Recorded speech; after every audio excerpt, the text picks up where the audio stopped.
নমস্কার, welcome back to my channel the yoga times. আশা করি সবাই ভালো আছেন।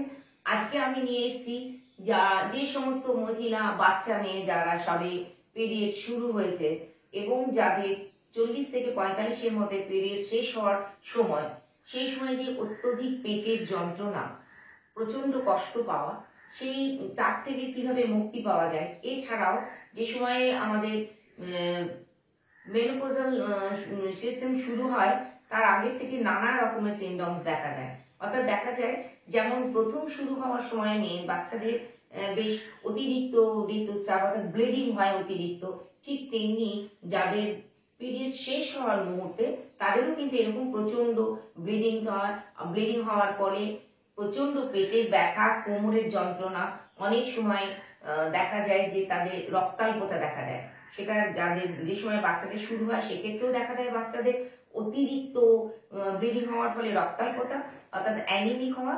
আবার যে সময় আমাদের মেনোপজাল সিস্টেম শুরু হয়ে যায় তখনও দেখা যায় অতিরিক্ত ব্লিডিং এর ফলে আমাদের রক্তাল্পতা অর্থাৎ অ্যানিমিক হয়ে যায়। তো সেক্ষেত্রে আমরা কি করব?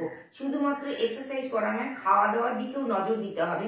আমি পরবর্তী এপিসোডে এই সমস্ত মহিলাদের, বাচ্চা এবং মহিলা যারা সবে শুরু হচ্ছে পিরিয়ড এবং যাদের মেনোপজাল সিস্টেম শুরু হচ্ছে সেই সব মহিলাদের জন্য কি ধরনের খাওয়া দাওয়া করা উচিত, মানসিক স্থিতি কিভাবে আসা যায় সেটা আমি পরের ভিডিওতে আনবো। এই ভিডিওতে আমি দেখাতে চাইছি যাদের অতিরিক্ত ব্লিডিং হচ্ছে তারা কি করবেন। দেখুন, প্রথমে অত্যধিক ব্লিডিং হলে পরে যদি দেখা যায় আপনার যতটা প্রতি মাসে যেরকম ভাবে হয়, অনেকে দেখা যায় যে 5 দিন 6 দিন হয়তো এই ব্লিডিংটা থাকে। এক্ষেত্রে কি হয়, দেখা যায় যে 10 দিন 12 দিন থাকছে, অতিরিক্ত ক্লট হচ্ছে, অসহ্য পেটের যন্ত্রণা। সেক্ষেত্রে যদি দেখা যায় যে একদম বিছানা আদর ভিজে যাচ্ছে, আপনি রাখতে পারছেন না, তখন আপনি কি করবেন? প্লেন শুয়ে পড়বেন। এটা বাচ্চাদের জন্য তাই, যাদের প্রথম শুরু হচ্ছে এরকম আপনি শুয়ে পড়ুন। শুয়ে পড়ে দুটো পা এরকম তুলে এরকম ধরে রেখে দিন। যদি এরকম করে আপনি অন্তত 10 মিনিট ধরে রাখুন, দেখুন আপনার ব্লিডিং কমে যাবে। যদি আপনি রাখতে না পারেন, এরকম ভাবে রাখতে না পারেন, সেক্ষেত্রে কি করবেন? দেখুন, আমি দেয়ালের দিকে পা করছি, এরকম সোজা শুয়ে পড়লাম। শুয়ে পড়ে দেয়ালকে, আমার এই দেয়ালটা এরকম করে হেলান দিলাম, অর্থাৎ দেয়ালটাকে সাপোর্ট দিলাম।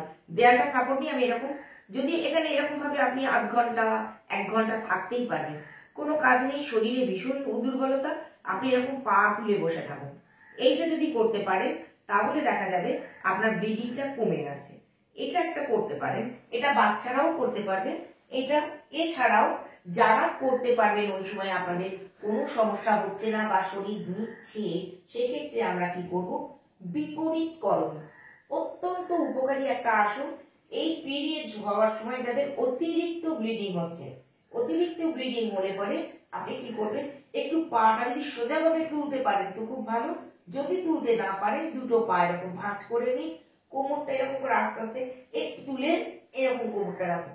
দুটো হাত দেখুন আমি ঠিক এই নিতম্ব পাশে রাখছি, আপনার পা সোজা যদি নাও হয় ক্ষতি নেই, আপনি এরকম ভাবেই তুলে রাখুন। এরকম ভাবে তুলে রাখুন, দেখুন পেটে চাপ পড়বে। ঠিক আছে, এইরকম ভাবেই রাখুন।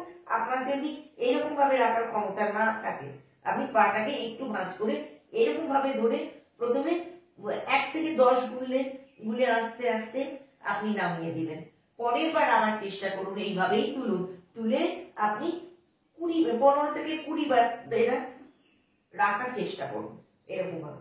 এটা আপনারা 5 থেকে 10 বার চেষ্টা করুন। এটা কি বলে? বিপরীতকরণ। এছাড়াও আমি যেটা পা তুলে এরকম বললাম, এটা তো অবশ্যই করবেন। এক্ষেত্রে কি হবে, একটা কথা বলবো, যাদের এমনি যারা পিরিয়ড শুরু হয়েছে, বাচ্চা মেয়ে বা যারা এই 40-এর ঊর্ধ্বে মহিলারা, যাদের ব্লিডিং কম হয় তারা কিন্তু এটা করবেন না। পিরিয়ড চলাকালীন তারা এটা করবেন না, তাহলে আপনাদের ফ্লো আরো কমে যাবে। অর্থাৎ যাদের অতিরিক্ত ব্লিডিং হচ্ছে তারাই করবেন। যাদের নর্মাল ব্লিডিং থাকে, যে বাচ্চাদের নর্মাল পিরিয়ডের সমস্যা একদম স্বাভাবিক থাকে, তারা কিন্তু এই ওপরের দিকে পা তুলে কোনো এক্সারসাইজ করবে না। এটা একটা গেল। এরপরে কিন্তু পেটে অতিরিক্ত যন্ত্রণার জন্য আপনারা করবেন শুয়ে পড়বেন। শুয়ে দেখুন এই এরকম একদম উপর হয়ে শুলে ভুজঙ্গ আসন। এই সময় কি হয়, পিরিয়ড যেমন চলাকালীন আমাদের কোমরগুলো অত্যন্ত ব্যথা থাকে এখানে।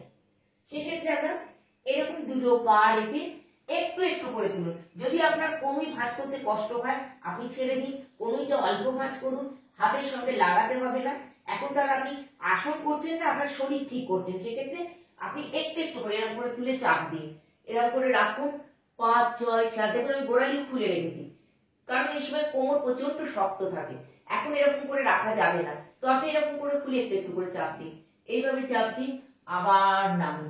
যখন উঠছি তখন শ্বাস নিতে নিতে উঠবো, ওঠার পরে স্বাভাবিক শ্বাস প্রশ্বাস আর এরকম চাপ দেবো পিছনে।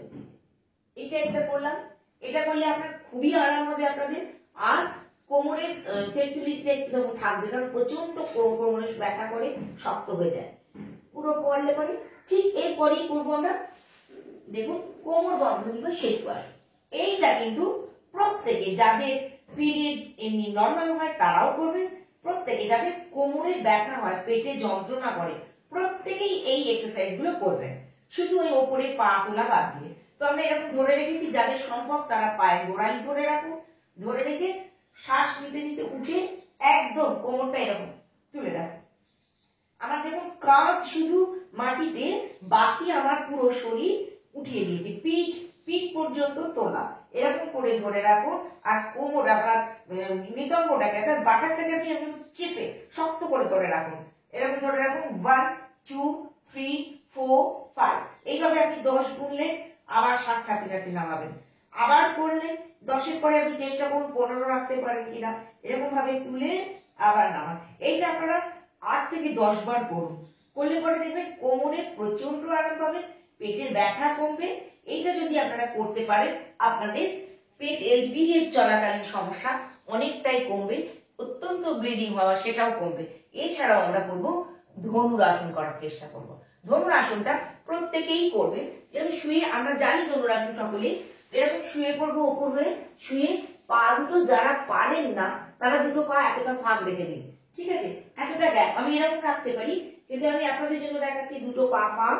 এবার তুলুন, চেষ্টা করুন পাটা উপরের দিকে তোলা, এরকম তুলে ধরে রাখুন, ওঠার পরে স্বাভাবিক শ্বাস প্রশ্বাস, আবার শ্বাস ছাড়তে ছাড়তে নামুন, এরকম চেষ্টা করুন। আবার শ্বাস নিতে নিতে তুলুন, আবার ডাউন, আবার তুলুন, আবার নামান। এটা যখন একটু হয়ে গেল তখন ধরে রাখুন, 1 2 3 4 5, আবার শ্বাস ছাড়তে ছাড়তে নামান। এইটা হয়ে গেলে পরে আবার উপর হয়ে শুবো। খেয়াল রাখবেন আমি কোনটার পরে কোনটা করছি। যেই আমি দেখুন উপর দিকে পিছনে শরীর ঝোঁকালাম, তো এবার আমার সামনের দিকে শরীরটাকে একটু তুলতে হবে, সেক্ষেত্রে আমি করব উত্তান পদাসন। দুটো পা এরকম রাখার পরে পাটা এইটুকু তুলে ধরে রাখবো, 1 2 3 4 5। দেখুন আমি সোজা শুয়েছি, আমার পায়ের বুড়ো আঙুলের দিকে আমার দৃষ্টি, এবার শ্বাস ছাড়তে ছাড়তে নামাবো। এই 4-5টা আসন আপনারা এক্সারসাইজ সঙ্গে 4-5টা আসন যদি প্রতিদিন অভ্যাস করেন আর পিরিয়ড চলাকালীন যদি করেন তাহলে এই সমস্যাগুলো কমবে, অতিরিক্ত ব্লিডিং এর হাত থেকে মুক্তি পাবেন। অতিরিক্ত ব্লিডিং এর হাত থেকে মুক্তি পেতে গেলে বারবার বলছি দুটো পা উপরে তুলে রাখুন, মানে অভ্যাস করুন। আর বিপরীত করণীটা অবশ্যই করবেন। একটা সতর্কতা সবাইকেই বলবো, যাদের অতিরিক্ত ফ্লো হচ্ছে না তারা কিন্তু এই পিরিয়ড চলাকালীন বিপরীত করণী অথবা পা উপরে তোলা এটা অভ্যাস করবেন না। আশা করি আপনাদের এই ভিডিওটা আপনাদের কাজে লাগবে যারা অত্যন্ত কষ্ট পান। আমি পরবর্তী ভিডিওতে আপনাদের মানে মেনোপজাল সিস্টেম শুরু হওয়ার থেকেই শারীরিক যা সমস্যা এবং কি খাবেন তার সঙ্গে সেটাও আমি নিয়ে আসবো পরবর্তী ভিডিওতে। আশা করি আমার এই ভিডিও আপনাদের ভালো লেগেছে। যদি ভালো লাগে তাহলে আপনি আপনার পাশে যারা আছেন, যারা এই ধরনের সমস্যায় ভুগছেন তাদেরকে আপনারা শেয়ার করুন। আমার দ্য যোগা টাইমস চ্যানেলটাকে লাইক করুন। যদি আপনাদের কোনো জিজ্ঞাসা থাকে অবশ্যই কমেন্ট করুন। আর যারা যেসব বন্ধুরা আমার চ্যানেল দেখছেন অথচ এখনো সাবস্ক্রাইব করেননি তারা অবশ্যই সাবস্ক্রাইব করুন। নমস্কার।